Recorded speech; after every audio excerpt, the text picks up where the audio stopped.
الدوري الجزائري اصعب من حتى بعض الدوريات الاوروبيه. احنا نعرف بيان سور. لا كي تشوف انت كاين بزاف عوامل. لا شوف كي اعطيني دوري مثلا اوروبي زعما الدوري الجزائري وصعيب. معليش شوف على حسابك. معليش احنا الجزائر الله يبارك قاره.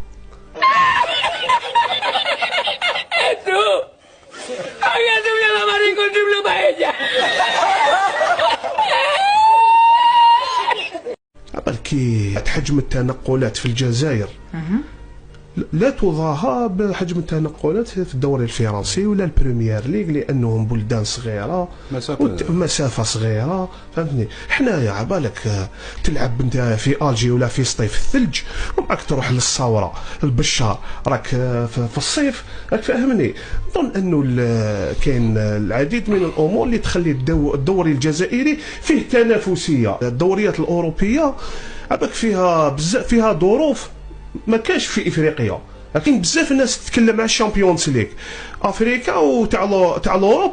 في اوروبا دوري ابطال اوروبا ودوري ابطال افريقيا ماشي كيف.